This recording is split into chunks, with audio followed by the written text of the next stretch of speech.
What's going on, you guys? Slim here with a new video today, and today, you guys, we're going to talk about what I think are the 5 best decks going into Nationals this weekend. This is the last video you guys are going to see here on my main channel. Your boy's heading out.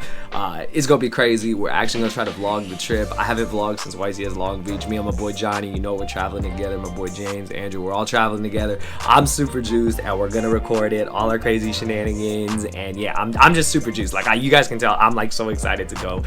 We're finally, like, first IRL event since regionals back, like biggest event. Can't wait to see everybody.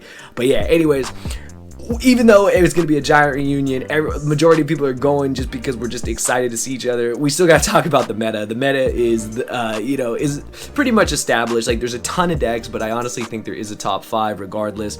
And, these are really just what I feel are going to be the most represented decks that you're going to see, so prepare for them. As always, smash that like button, give a like. You guys know what to do. The standard shenanigans. I don't want to waste any time, but we'll get into it. So my number 5 choice is actually a personal favorite, and it is #BirdGangFlell1. Whatever you want to call it. Flew started playing it in Master Duel, even though we don't have Advent. Literally everyone is rage quitting to it. Like, you literally just go statue MPen and they're done. Like, all the chain links just drive them crazy. But in the real TCG and the IRL TCG, the deck is still insane. It's very consistent, it's good at what it does, and it is just a good, like, anti-meta pick. The mirror match sucks, just gotta be straight up honest, it does, but I think the deck is very solid. I felt like I had to put it at number 5. In the hands of a good Flu player, the deck can go far. We do see it top several regionals. We have seen it top at the Nationals in other parts of the world, and won a couple of them as well, so I think the deck is really well positioned. MPen and friends, auto birds are actually crazy, so definitely don't sleep on this deck. Like, don't ignore this deck. Don't think this deck is not going to be that good and that it's not going to make top cut. I honestly believe it definitely will. I believe all these decks will make top cut in some shape or form, or be one of the decks that win, and Flunderies is definitely a deck that you don't want to sleep on. So for sure, number 5, I've got Flunderies. Coming in at number 4, now this was where I debated if I wanted Flunderies to be number 5 or number 4, and I put Despia. Now I know Despia has been getting slapped around, it really has. Despia, when it came out, was just so dominant because no one knew what to do against it. They didn't know, okay, what's the best approach. They didn't really know how the deck played, but it didn't take long for the deck to, see success, to win, YCS Bogota. I believe it won the next YCS as well. Like, people have just been very consistent with the deck. Then the deck kind of got, I don't want to say solved, but it got figured out to the point where the opponent knew, okay, I just need to play like this against the deck. This is the deck's weakness. This is how the deck fumbles. And they accounted for it and were way more prepared in the following events to combat the deck.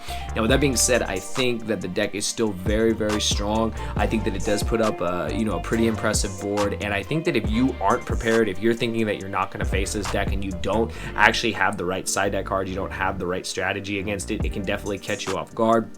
It is having success in some random regionals and stuff like that, and in some of the events, again, the other nationals around the world. I definitely would not sleep on this deck. Don't discredit it. I think it is still extremely strong. Like, I think Flunderies, again, it could have been 5 or 4 for these two. Honestly, it didn't matter. Like, they could be in their own, like, category themselves, but I definitely think that the deck is very strong, and in the hands of the right pilot, we'll see success at nationals this weekend in Chicago. That being said, we're going to go on to number 3. Now, number 3 is a deck that honestly could even be number 1, because I know this deck is insane. I've played against it online. I've seen the success rates that the deck has had, and the deck is very scary, and that is Dragon Link Adventure. Dragon Link is just nuts. Like, dragons never go down in this game. They are like one of the most loved archetypes, if not the most loved archetype, and they literally just do wonders all the time. They keep evolving. They play the brave cards, and they literally just do their thing, and they literally win, and it's crazy. I think that Dragon Link is in a very good position. No one in Despia has been playing that, like, fusion that was supposed to be the end all for Dragon Link. I think that's what was so crazy, is that we all thought, okay, the minute this fusion comes out, it's over for Dragon Link. We're not gonna see Dragon Link at all, and that was not the case. Players are still trying out the deck. Some are playing the deck even without Adventure. The reason I picked the Adventure build is I feel that that's the more successful deck. I feel that's the deck that's, finding the most wins and stuff like that. I believe, now I could be wrong, someone can correct me in the comments section, I believe it even won one of the Nationals. I definitely saw something where I saw Dragon Link. I'm not sure if it was with the Adventure cards, got first place, but it's definitely a deck that I would not sleep on. Dragons are always in the format, which is so crazy. They can play so many hand traps, they can play the brave cards and just do their Dragon Link combos, and honestly, they can just completely shut you out of the game, and it's just nuts. And I think that, again, in the hands of the right pilot, Dragon Link will be a deck that we'll see. And it would probably be a deck I think that will honestly top and has a good chance of winning as well. So definitely be prepared for Dragon Link this upcoming weekend. Now the last two, I'm sure you guys can figure it out. At number 2, I have Sword Soul. I debated, should this be number 1, should this be number 2, and I ultimately decided on number 2 just because I feel the majority of the player base is prepared for this deck. Sword Soul has been around for a while. I think Sword Soul is actually a pretty fair deck. I gotta be honest, like having played against it, having seen it as much as I have, I feel the deck is pretty fair. The deck does lose to Token Collector, it can lose to D-Barrier, Token Collector. There's a lot of cards that people are playing that overlap against other matches, and it is a deck that most players are prepared for. However, the deck is still very good at what it does, very consistent, does the same thing, puts up a pretty crazy board. It can do multiple boards, like multiple ways to a different board. They can do the standard Chi-Shao Barone board, they can do the ones with the new level 10s, they can do a lot of different things, and again, it's completely up to the pilot, like how successful the deck will be. I think the deck is definitely in a good position though, don't sleep on it. I think that the mistake people will make is just underestimating Sword Soul, thinking you've sided enough for it or that you're prepared enough for it, and at the end of the day it may still catch you. So definitely don't sleep on it. Again, I think it's the second best deck because when I think of the number 1 deck, Sword Soul is very strong. The board it puts up is very consistent, is very strong and very good against the meta, but there is just one deck that is ultimately just more aggressive, more abrasive, just a lot stronger in what it does and what it accomplishes, and it has a lot of 1-card starters. But definitely don't want to take anything away from Sword Soul. I know this deck will be in top cut. It could even win the event. We just never know. Things are different for our region, but I definitely think we'll see a big representation of Sword Soul coming into this weekend.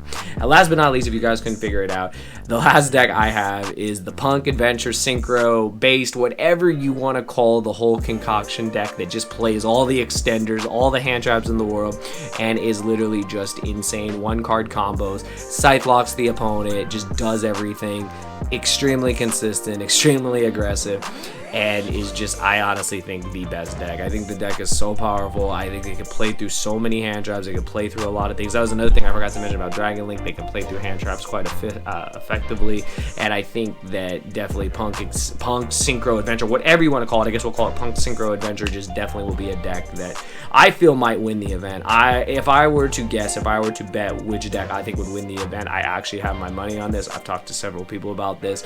I've seen how powerful the deck is. I've been on the receiving end of the deck. I've tested the deck. I know the deck is very strong.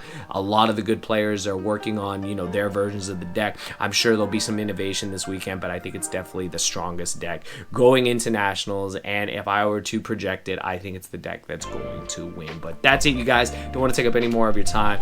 I'm out of here. Boys heading to nationals. I'll see you guys there. Be sure to smash that like button if you enjoyed the video. Let me know your thoughts on my top 5 decks for nationals this weekend.